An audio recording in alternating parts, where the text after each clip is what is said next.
हे friends, मैं Lakshmi LPS academy a journey to excellence में आपका बहुत स्वागत करती हूँ। आज हम लोग पढ़ेंगे जलालुद्दीन की जो शासकीय नीतियां थी।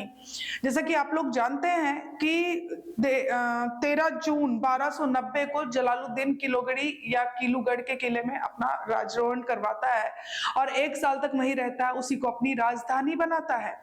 1 साल बाद दिल्ली से आमंत्रण आता है कि आइए आप, और वहां के कोतवाल और जो कुछ अमीर व्यक्ति होते हैं वो लोग बुलाते हैं, वहां जाता है और सुल्तान के प्रति बहुत श्रद्धा प्रकट करता है। और फाइनली उसकी बात करने का तरीका ऐसा होता है, वो सबका मन मोह लेता है और फाइनली गद्दी पर बैठता है दिल्ली की, है ना। तो इतनी बातें समझ में आ गई थी आप लोगों को। इससे पहले वाला वीडियो देख लीजिएगा, डिस्क्रिप्शन में आपको लिंक मिल जाएगा। जब ये गद्दी पर बैठता है ना जब ये गद्दी पर बैठता है तो उस वक्त इसके दिमाग में आता है कि सबसे पहले तो ये जो अमीर है ना, इनको, तुर्की अमीर, इनको मैं संतुष्ट करूंगा, इनको मैं खुश करने की कोशिश करूंगा। और बहुतों को तो ये सत्ताच्युत कर देता है, हटा देता है, और कुछ जो बहुत ही विश्वास पात्र लोग होते हैं उनको क्या करता है, अलग अलग पद पे नियुक्त करता है। तो चलिए हम लोग स्टार्ट करते हैं। इसका टाइमिंग क्या है, 1290 से लेके 1296, बहुत कम समय तक रहता है। जून 1290 में बैठता है, जुलाई 1296 तक ये हट जाता है। और इसका अंत होता है, इसकी उदारता, जो बहुत ज्यादा उदार होता है ये, वही इसके अंत का कारण बनता है। इसका भतीजा, इसका दामाद, वही नाम जिसको आप जानते हैं अली गुरसब, जिसको आप लोग इस नाम से भी जानते हैं, अली गुरसब और अलाउद्दीन खिलजी, ठीक है, वही इसके अंत का कारण बनता है, वही धोखे से इसको मारता है। तो चलिए जलालुद्दीन के बारे में पढ़ते हैं। जलालुद्दीन फिरोज की शासकीय नीतियां क्या है ये। सत्ता ग्रहण करने के पश्चात जलालुद्दीन ने सभी तुर्की सरदारों को संतुष्ट करने की नीति अपनाई। उसने सभी तुर्कों को सत्याच्युत नहीं किया, उसने सभी तुर्कों को हटाया नहीं उनके पद से, बल्कि शासन के महत्वपूर्ण पदों पर विश्वास पात्र व्यक्तियों को, जिन पे इसको ट्रस्ट था कि हाँ ये विश्वासघात नहीं करेगा, उसको जो है इसने उन व्यक्तियों को नियुक्त भी किया।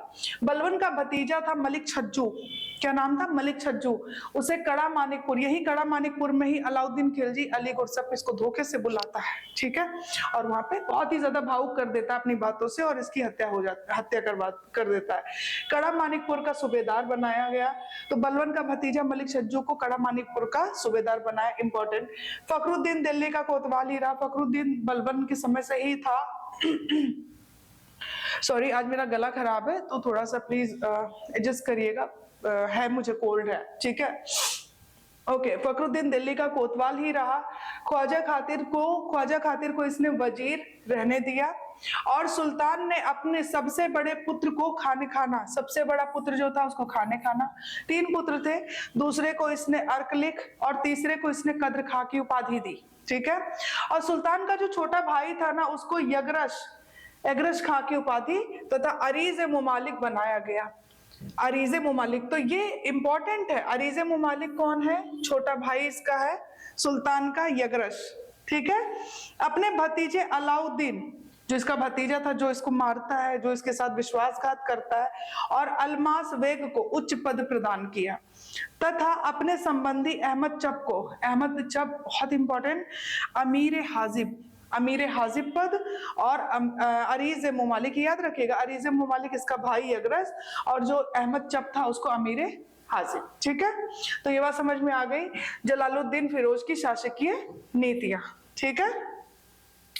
जलालुद्दीन ने अपने कार्यों में शासन में एक नए प्रकार की संकल्पना लेके आया। वो क्या करता था, सभी प्रकार के जो समुदाय होते, मैंने बोला पहले ही कि बहुत ज्यादा उदार था, ठीक है। और बर्नी ने तो इसके बारे में ये भी कहा है कि एक इसने कभी चीटी को भी नुकसान नहीं पहुंचाया है, इंपॉर्टेंट है ये। तो जलालुद्दीन ने अपने कार्यों से शासन में नए प्रकार की संकल्पना प्रस्तुत की, जो मूलतः सभी प्रकार के लोगों की सद्भावना और समर्थन पर आधारित थे। शासन में उसने अनावश्यक हस्तक्षेप और क्रूर जो नीतियां थी, ऐसी पॉलिसीज थी जो क्रूरता पे वो थी, तो उसको मतलब उसने हटा ही दिया, ओके। जैसा कि उसने सद्भावना और समर्थन पर आधारित थी। शासन में उसने अनावश्यक हस्तक्षेप और क्रूर नीतियों का त्याग कर दिया। और उसके नीतियों के विषय में बर्नी ने क्या बोला है कि वह एक चींटी को भी नुकसान नहीं पहुंचाने की नीति में विश्वास करता था। वो एक चींटी को भी नुकसान नहीं कर सकता था, है ना।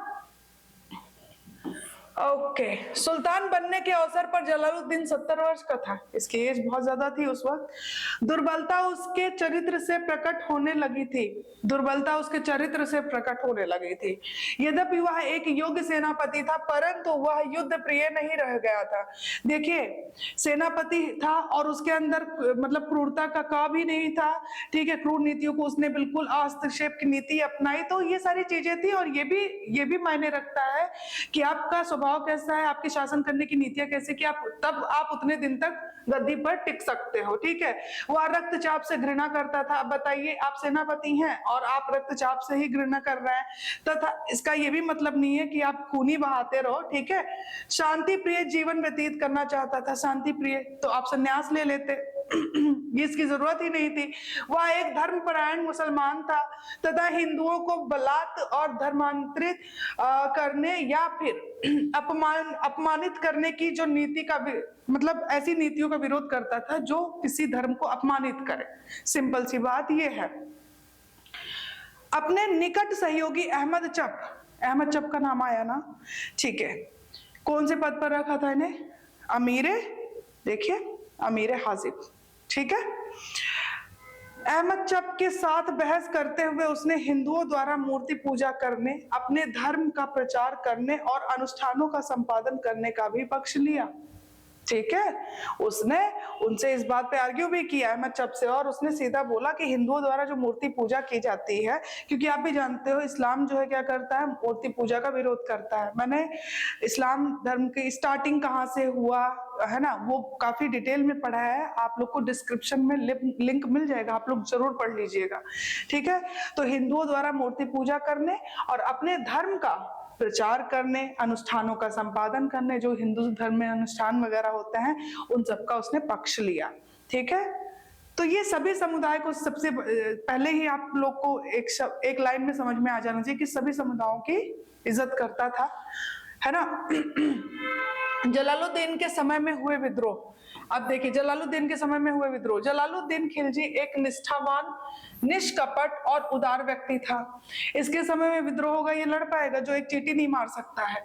यही कारण था कि वह शाही सत्ता का दृढ़ता के साथ प्रयोग करने में असमर्थ रहा तथा उसके सत्ता में आते ही विद्रोह और षड्यंत्र जो थे उनका क्रम आरंभ हो गया।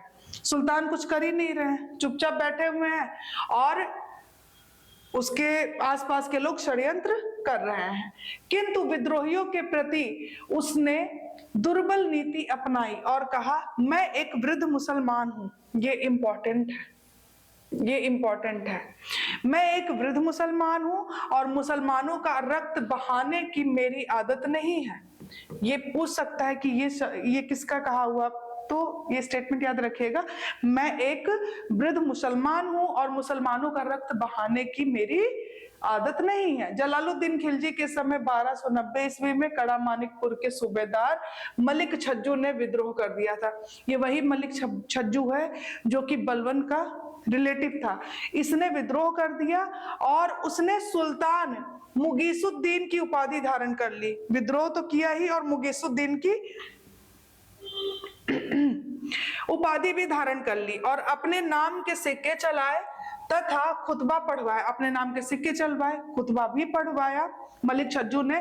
और इस विद्रोह में अवध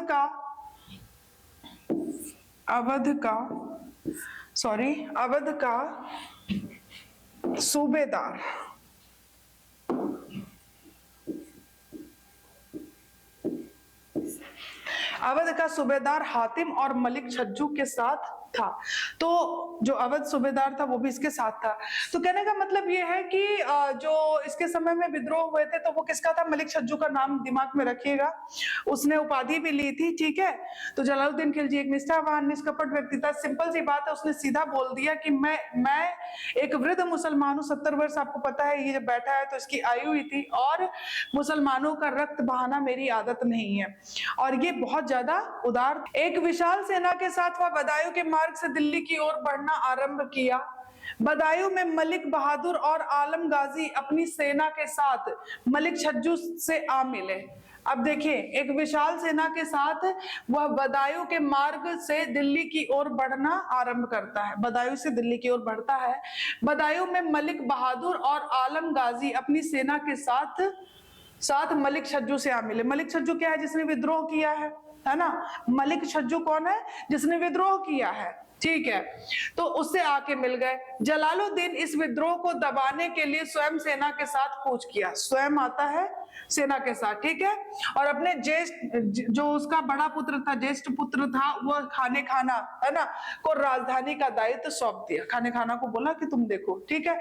दूसरा जो पुत्र था वो कौन था? अरकली खां। 3 पुत्र थे ना, कद्र खां की उपाधि, इसकी उपाधि, है ना, देखा ही आपने। दूसरा पुत्र अरकली खां, उसके साथ अरकली खां सेना के अग्रिम भाग के साथ गया, ठीक है। बदायूं के निकट मलिक छज्जू को परास्त कर बंदी बना लिया गया। मेन ये बात है कि गए ये लोग, हुआ कि आखिरी में ये हुआ कि मलिक छज्जू को पकड़ लिया गया, बंदी बना लिया गया। बीच की कहानी छोड़ दीजिए, कौन क्या किया, आपको ये दिमाग में रखना है कि मलिक छज्जू को फाइनली पकड़ लिया गया, बंदी बना लिया गया। मलिक छज्जू और उसके अन्य साथियों को जंजीरों में बांधकर गंदे वस्त्रों में सुल्तान के समक्ष पेश किया गया, ठीक है। छज्जू की दयनीय दशा देखकर सुल्तान द्रवित हो उठा। बताइए, ये सुल्तान है, उसने विद्रोह किया था और उसने परेशान किया इनको, उसने तबाही मचा दी। और जब वो सामने प्रस्तुत किया गया, सेनाओं ने इतना लड़ाई झगड़ा करके, इतना युद्ध करके उसको पकड़ कर लेके आए, तो फाइनली ये उसको देख के, और ये हो सकता है खुद भी रो दिए हो उसको देख के, है ना। तो होता है, सबका अलग अलग स्वभाव होता है। तो दयनीय दशा देखकर सुल्तान द्रवित हो गए, उनका हृदय परिवर्तन भी हो गया शायद, है ना। तो मलिक छज्जू को क्षमादान कर मुल्तान भेज दिया गया। देखिए, हृदय परिवर्तन हुआ, उन्होंने उसको माफ कर दिया छज्जू को, और कहां पे भेज दिया? मुल्तान भेज दिया। जलालुद्दीन ने पराजित अमीरों से सॉरी, अच्छा, उसको भेज दिया गया मुल्तान। उसके सभी साथियों को मुक्त कर दिया गया। जितने भी लोग बंदी बनाए गए थे, इन लोगों ने इतना, मतलब माता बच्ची की इतना मेहनत किया, इतना युद्ध किया, ठीक है। और फाइनली हुआ क्या कि पकड़ कर लेके आए, सामने प्रस्तुत किया, उसके बाद उन सबको छोड़ दिया गया, जाओ सब लोग, है ना, मुक्त कर दिया गया। जलालुद्दीन ने पराजित अमीरों से सम्मानजनक व्यवहार करने का आदेश दिया। अब जो लोग पराजित हुए थे युद्ध में, उनसे बोला, अपने अमीरों से बोला कि इनके साथ कोई भी ऐसा व्यवहार ना किया जाए, इनका सम्मान किया जाए, ठीक है। और फिर उसके बाद अलाउद्दीन को मलिक छज्जू के स्थान पर कड़ा मानिकपुर का सूबेदार बना दिया गया। कड़ा मानिकपुर का सूबेदार कौन था? बलबन का ये था रिलेटिव ना, क्या नाम है इसका? मलिक छज्जू। तो मलिक छज्जू को मुल्तान भेज दिया गया। कड़ा मानिकपुर में अब कौन रहेगा? इसका सुल्तान का भतीजा और इसका दामाद, नाम क्या है? अली गुरसब उर्फ अलाउद्दीन, है ना। और यही इनको अंत भी कर देगा। तो ऐसे है कि ये बहुत ज्यादा उधार थे, फिर से मैं वही बात बोल रही हूँ। और जलालुद्दीन खिलजी के बारे में ये था। फिर मिलते हैं नेक्स्ट वीडियो में। उम्मीद करती हूँ कि आपको वीडियो पसंद आएगा। खूब पढ़िए, खूब खुश रहिए। Thank you so much.